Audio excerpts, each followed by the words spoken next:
Hey, how is everyone doing? Let's get into it. So, I wanted to just quickly go through some updates that I've made to CAD as a result of some of the early user feedback and give you all the chance to ask any questions if you have any. But this is more or less just an update to let everyone know the trajectory of CAD, how some folks are using it, and just the new features and update schedule that people can expect. So let's dig in.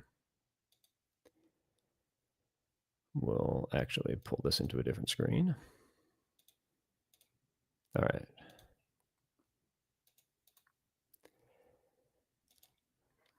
there we go. All right, so this is CAD standard. Um, CAD Essentials has received the same updates and actually a number of expansions to CAD Essentials that are able to exist because of some efficiencies I was able to manage on the back end. So starting with standard, you'll notice that we have about a 10-year data set now, so there's more reference material.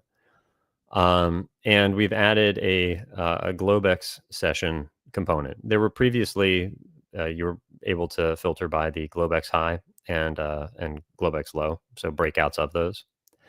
Um, Let me just make sure that I don't need to be here. You don't need to see me. All right.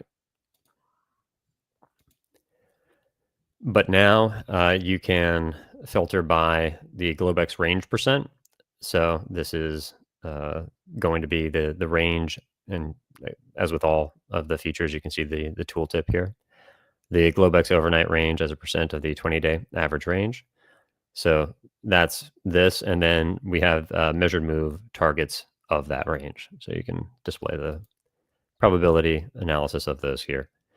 Now, this is a feature that was requested by some of our users. So, um, if it's and a lot of this data I already had, or I had scaffolding frameworks for producing these features pretty quickly. I'm not able to generate arbitrarily new features as quickly as this, most likely in the future. But I do have a roadmap of features that we will be adding, and if there are a quorum of users who want to see specific data or specific statistics for existing features, I can look at expanding the functionality to reflect that. But now, for example, you can use, say, a Globex range that is, we'll say, less than 40% of the average daily range, right? So would be a very narrow Globex range. And let's just display these features. And you can see those probabilities change, pretty dramatically. And then you can check check that against other features, right? If the gap closes um, between bar 1 and bar 12, what is the probability of these things occurring? So you can obviously do all the same types of filtering that you were able to do before, but now you have some additional features, and this is to help traders think about the possible range expansion probabilities of the RTH session as a result of the incoming Globex range. So this is a new feature set, so a whole new feature category that we have over here. Otherwise, all of the other feature categories are the same, but there's just a bit more. We've changed the organizing principle. So rather than having these all drift together with additional categories on the end, you have bull and bear. So it's just the three here, three here. And otherwise, everything else is the same. But now you have updated to last Friday. So now you have, if we go through and clear the chart, you'll see last Friday as the most recent day. And then if you just want to go through, you'll have the most recent price action reflected in the data set. I will be updating the data on Sunday evenings to reflect the previous week's data. And so this is for CAD standard. For CAD Essentials, that data set will be updated monthly. So that one is still going to be updated, just not as frequently.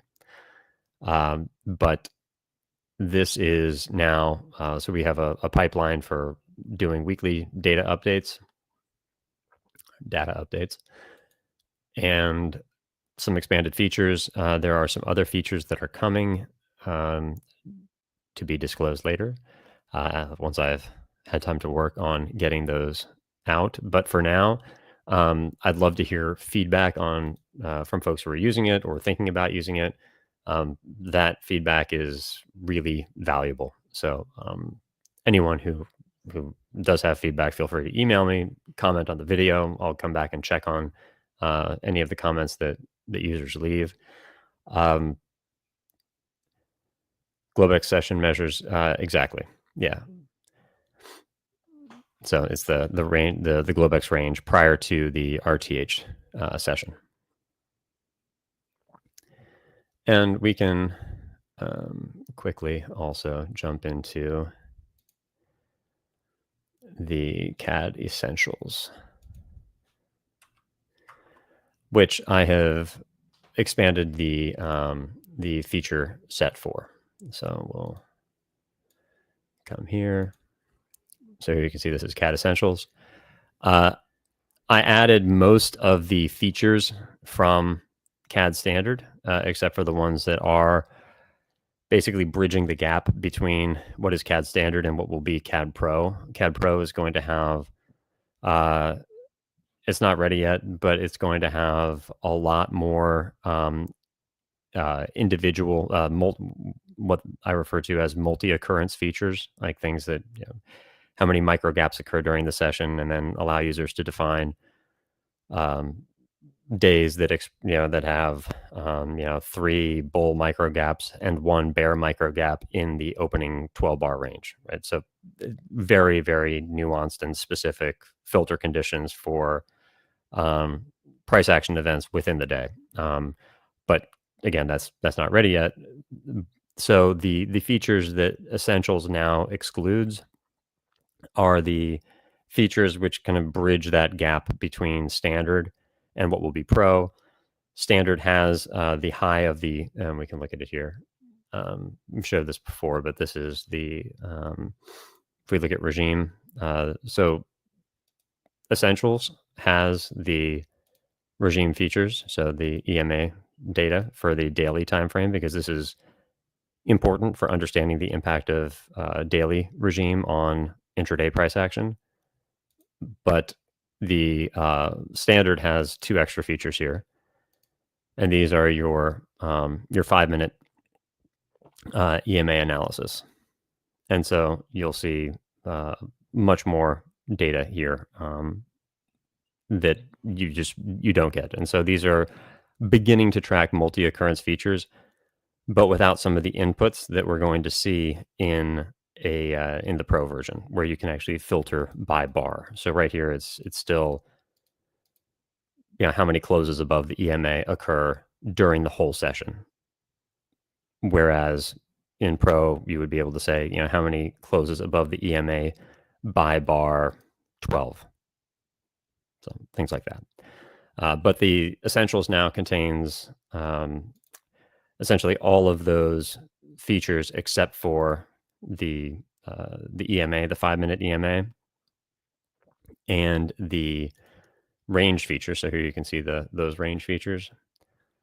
And here the range features include the high of day and the low of yesterday. So the statistics on creating the highs and lows of day, and these are not included because they are, again, beginning to transition to that pro model. And so it's a introduction of thinking in terms of those multi-occurrence features, but still within the context of the full session and within more of the framework catered to single event features, which is what standard is geared towards. So let me clear those. And if we don't have any questions, this is really the gist of it. I just wanted to get in here and give everyone the opportunity to uh, no, Zane, so this is a good question. It is available to the public. I made it available 2 weeks ago. We've had some folks starting to sign up and start using it, and actually the Globex range is the result of, feedback from, one of our subscribers who, wanted to be able to, study that data and just add it to a research project they're working on. So, we added those features. As you might imagine, I and Quant Systems are generally pretty responsive to market feedback. So if you all are asking for something and it's doable, um, usually going to try to make that happen. So it is publicly available. You can follow the link in the stream description.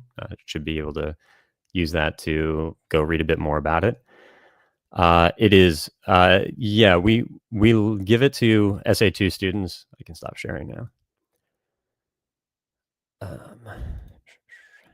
we are. We give CAD to SA2 students about halfway through the program because prior to doing a context analysis, you really need to go through a number of steps in the SA2 research program, and we have some students who've just received it. So, for example, students who started SA2 in January, who are just starting to work with CAD to do some optimizations after completing their level 2 studies.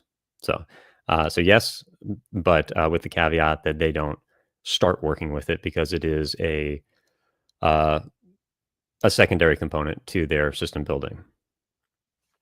Good question, though.